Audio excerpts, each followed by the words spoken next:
Hello, hello, hello, and welcome to another episode of the Happiness Retreat. I am your host, Kimberly Treves, and today we have the good fortune to be in conversation with my dear friend and colleague, the beautiful and talented Diana Tolley, who is an energy facilitator via human design. Hello, Diana, and thank you so much for coming today to share with us. Hello, Kimberly. Thank you so much for having me. It's such an honor to be here. This is going to be an exciting conversation, I know. It is. So, as these conversations are all about spirituality and the soul and becoming the master of your own energy, I'm so happy you are here today to share with us how you became interested in human design and how human design is a vehicle for transformation. So, Diana, please tell us a little bit about your background, your education, and what prompted you to become interested in being an energy facilitator via human design. Perfect. Thank you. So, a little background about me. I was a very young mother. I got married right out of high school and I had children directly thereafter. So, I never went into the corporate world. I went straight into survivor mode, how to pay the bills and how to raise my kids. So, it was a pivotal point in my life about middle school age for my daughter and elementary school age for my son, where I was told, we had some struggles with my son in school. I was pulled to the side by the counselor and his teacher, and we think your son has ADD, he needs help in school. So I had that issue with him. And as a young mom, I was quite naive. So I took him to the psychologist or psychiatrist, and we had him diagnosed with ADHD. During this exact same time, my daughter, she's interested in boys and what she looks like and all of that fun stuff as a tween. And so we were working out together, and she was consistently putting on weight and really struggling with that self-image. And I was losing weight. So I said, let's go to the doctor. We'll run some tests and see what's happening with you. So within a week, I had a diagnosis for her where she had an underactive thyroid. So here I have two children that are very young, and I'm told by the two doctors they need medication and they'll need it for life. So to me, I was dumbfounded with, no, there has to be something else. There has to be a different answer.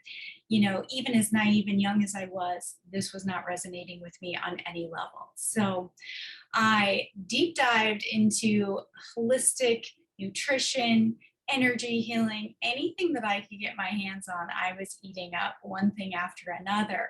But I did have beautiful success with my children, getting them on a healthy diet, changing things in that aspect. Both of them are healthy adults now with absolutely no drugs, which I'm very, very proud of. But this was that pivotal point in my life that just changed my direction. So with the holistic healing and the different eating, I also went into energy healing, Reiki and Seraphim Blueprints. I learned about access consciousness and raindrop therapy and essential oils. And so, as my kids were growing up, it really led me into, well, what do I want to do? What's my career choice? I'm tired of working for Cellular One or being a waitress or doing websites online. I wanted something that was challenging and that just gave me that feeling of I was doing something with a purpose and I was helping other people. That was really, what I was missing. So I became an energy practitioner, and I've been doing that for the last 7 years. Absolutely loved it. Absolutely love working with people one-on-one, my favorite thing to do.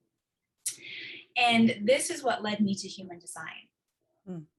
So I was at the time working at the Las Vegas Enlightenment Center. A co-friend of mine or a friend of mine, we had done this as co-hosts and done this together. So this was a massive success. We were running events almost every night. I was running my practice out of there. I was watching my grandchildren 3 nights a week. So everything was perfect. If you were looking outside in, I got to spend time with my grandkids. Our Enlightenment Center was successful, and I was bitter. I was in a place where I was burnt out. I was bitter. I couldn't understand why I wasn't enjoying the things that I used to enjoy. And so again, I kind of hit this pivotal, there's got to be something different. I'm missing something. And in all the modalities I've ever learned, I realized when I learned about human design, they're all geared towards everyone is the same. You know, your intuition works like this. You know, with access consciousness, they teach you what's light or what's heavy. This doesn't work for everyone. So I was in this bitter phase of not really knowing what's next for me or what to do, or do I continue on with the, you know, journey that I was in. And my friend that I had opened the Enlightenment Center with was telling me about human design.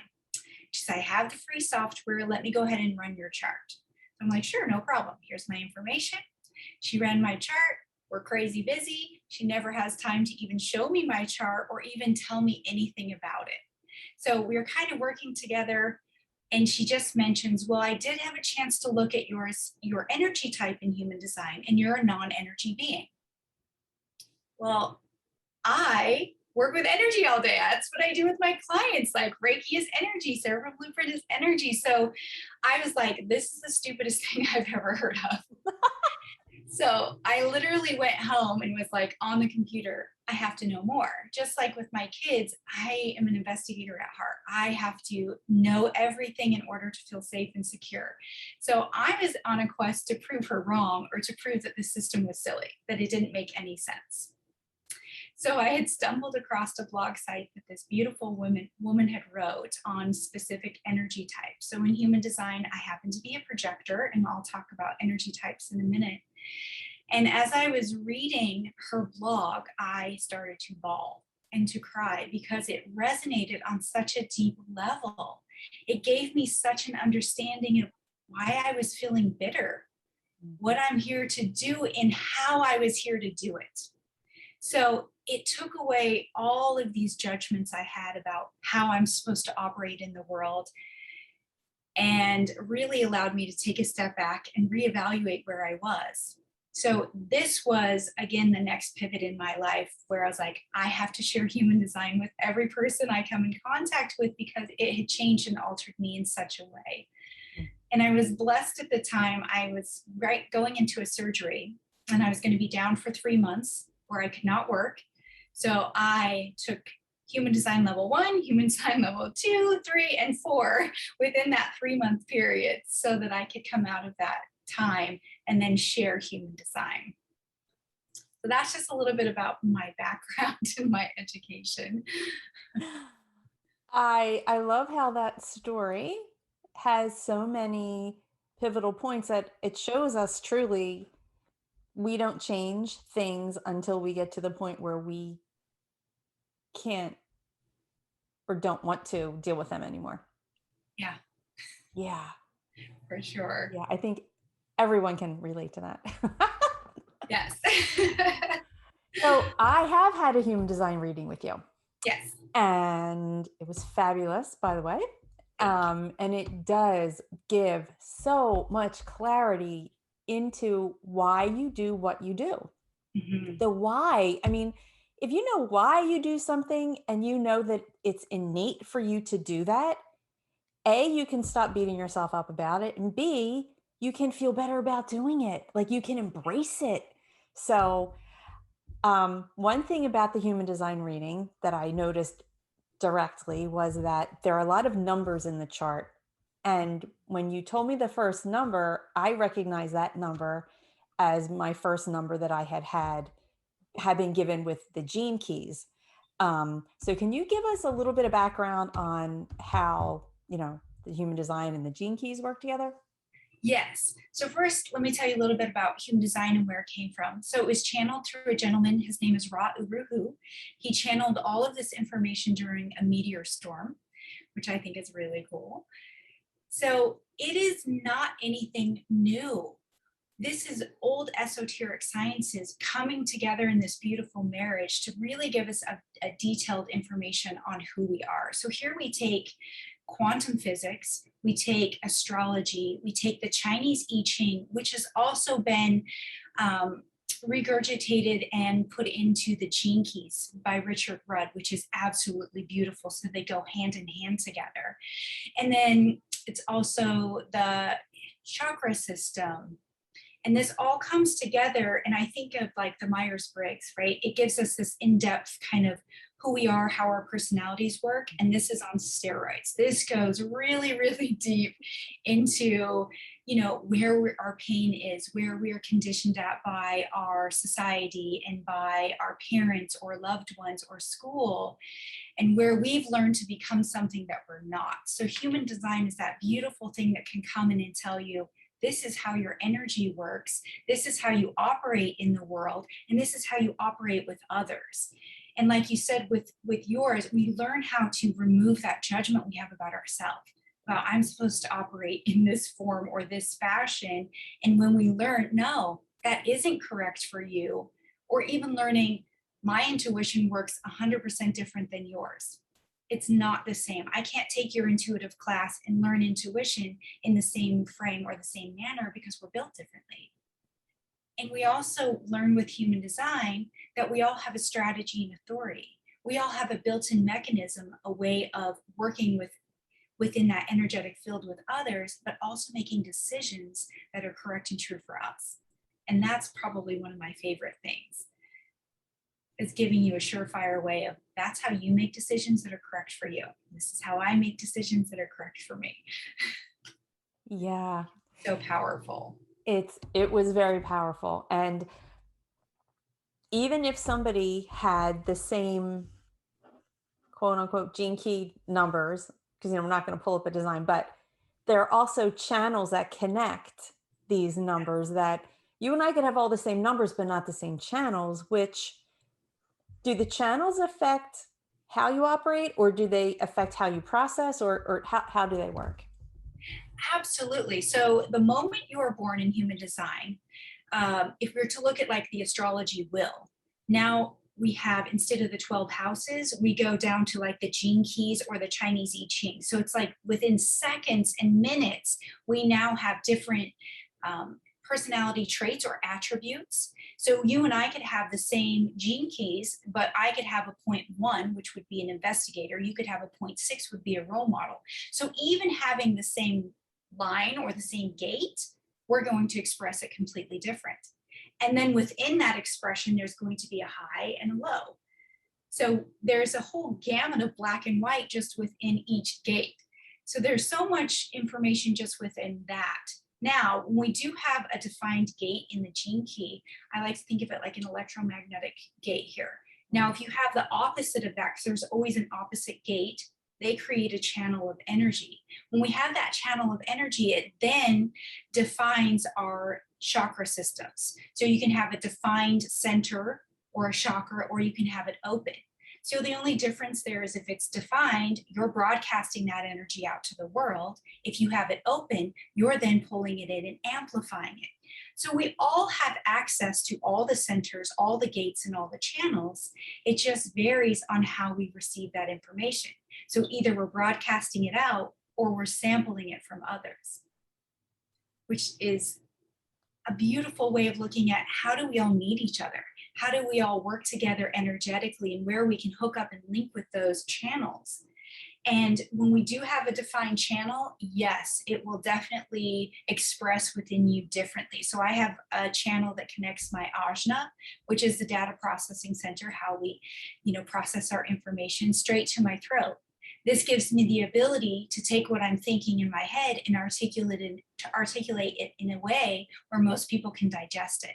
Mm-hmm. Not everyone has that channel. Some people have a difficult time speaking what they're thinking. So here, again, we're seeing an example of two people built in a very different way and having an understanding of, whoa, we're totally different. I have an easier way of speaking and expressing than the person next to me. They may have a challenge with that. They may do better in a group setting where they're picking up on other people's energy, and then they're getting that connection to come in. So the $1 million question is, do knowing your gene keys and knowing your significant other's gene keys help with your relationship? Yeah. So let me explain the 5 energy types in human design, and then we can kind of compare what that would look like if you're in a relationship with a different energy type. Perfect. And yeah, so let's start there. So depending on those definitions in your chart of what channels are defined and what centers are defined, creates a specific energy type in human design.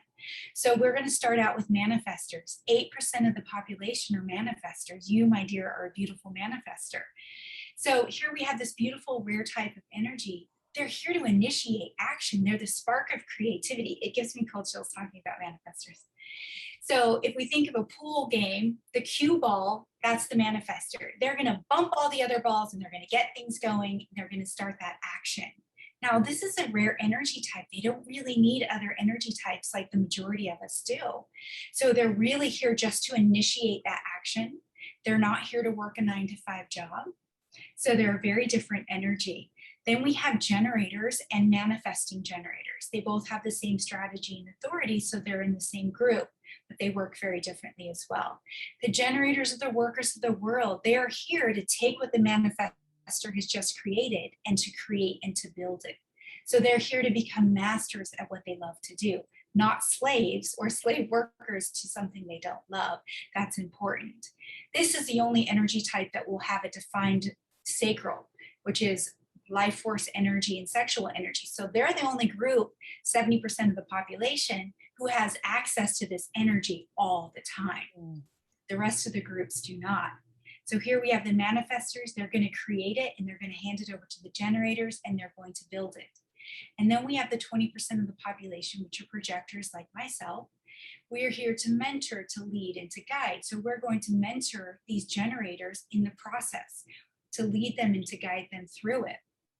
And then we have reflectors, very rare, 2% of the population. They have a completely open chart. They are here pulling in humanity, pulling in their tribe, their community, and they're going to reflect back, how did we do? So in a perfect world, the manifestor initiates, the generators build, the projectors guide, and then we look to our reflector and we see how we've done. So you can see how we all have a beautiful role to play, which is extremely different from each other. So in a relationship, understanding your partner's type, understanding some of their, centers that they have defined or open will give you a huge insight into how they operate and how different you are. I'm a projector, I'm married to a generator. So he has access to sacral energy. So with how that motor works in a sacral being is they work their self empty and then they sleep at night. That energy is going to regenerate at night. So they can do this over and over again. These are the people that work the 9-to-5 jobs that can go out and really utilize that life force energy. The rest of the energy types do not have access. We sample the energy.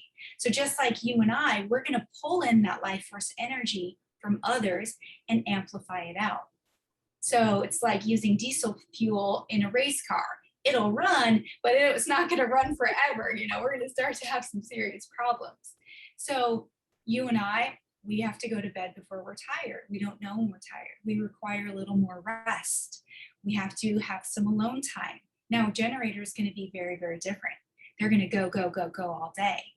So when we look at relationships with our partner, it's so profound to see just what energy type they are and how we operate that way. And then I think of what does this look like as children? Ra Uru stated, human design is for the children.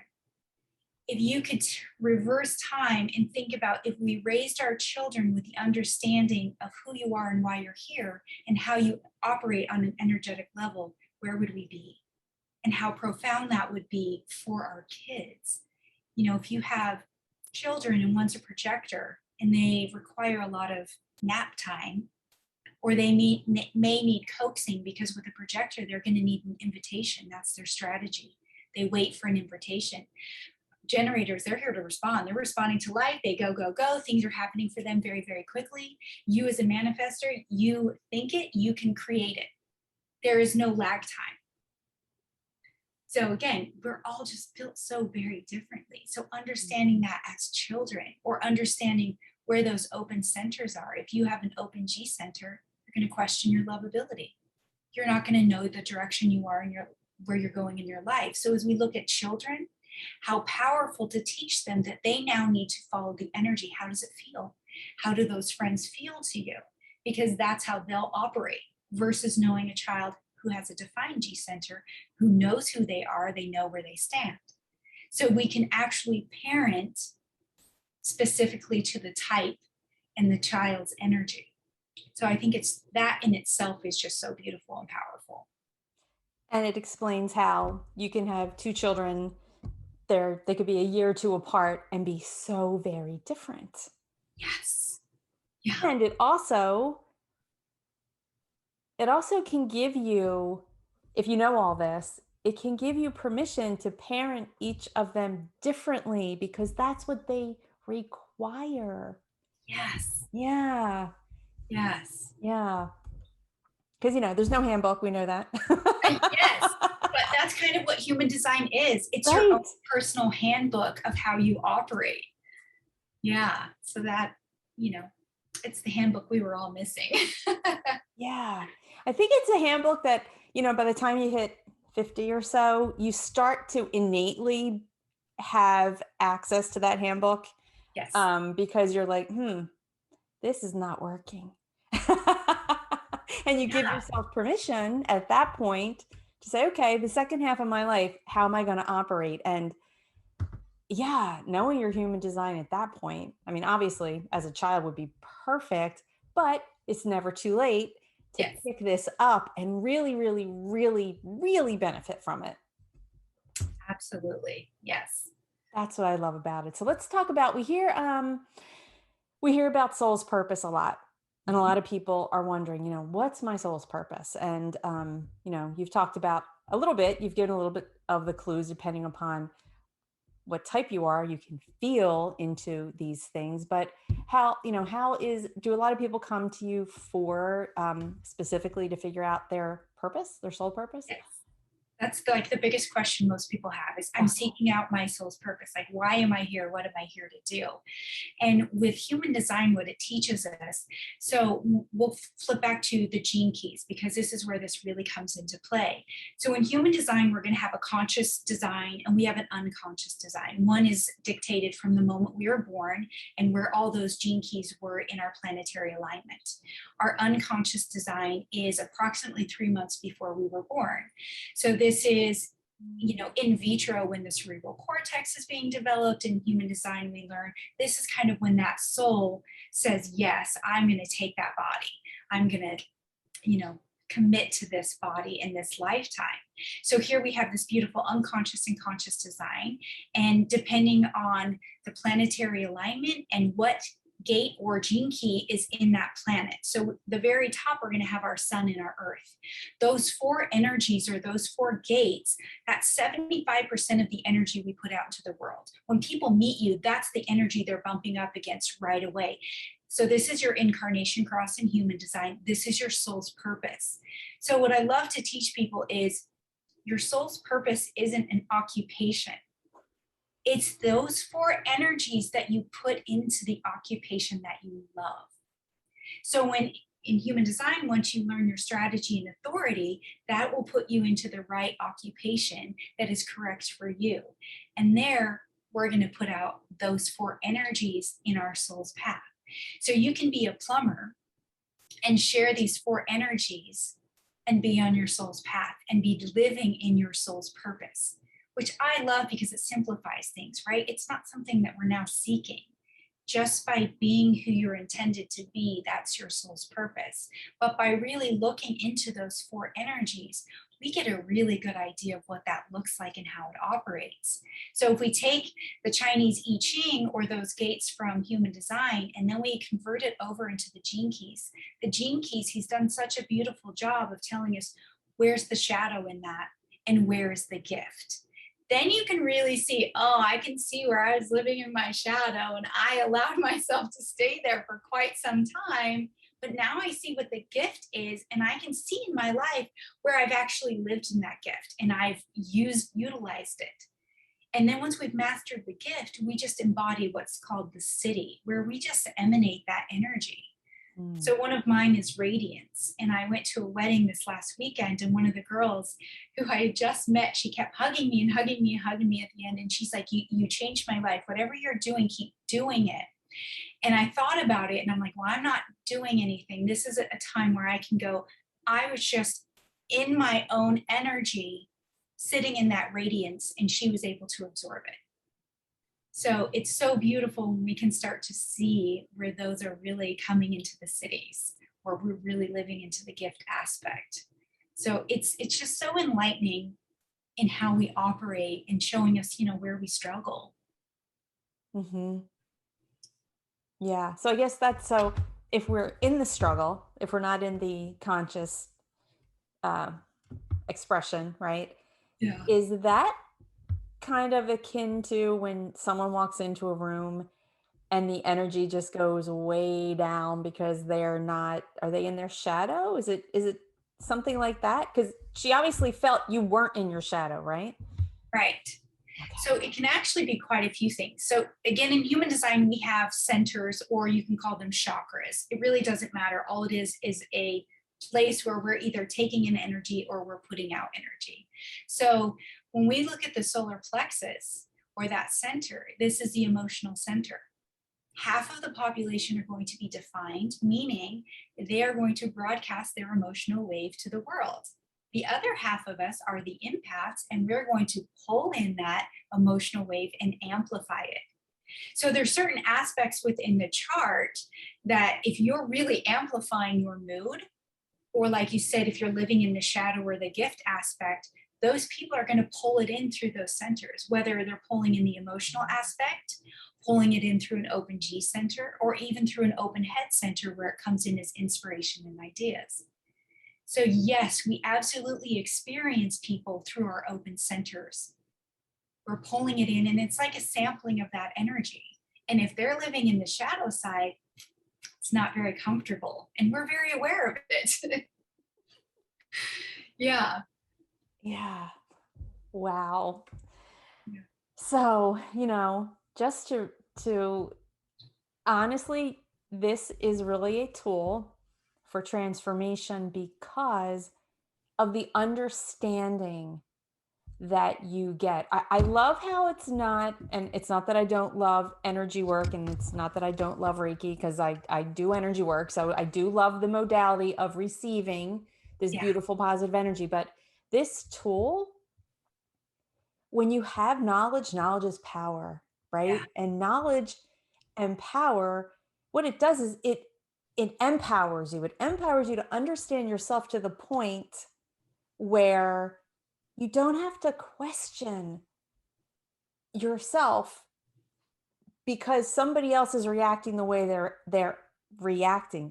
You can honestly say, if you knew you really did nothing to elicit that response, knowing this, for me, I speak for me, knowing my human design has really made it very clear for me why I rub some people the wrong way without having any clue why I did it. And it helps a lot for me to be able to say, okay, I get it. It is what it is. And you can allow it to be the way it is. Yeah. Yeah. My favorite motto I've learned from human design is, it's not personal, it's just energy. Right. So an example of what you're talking about, there's a center called the will center, or the ego center.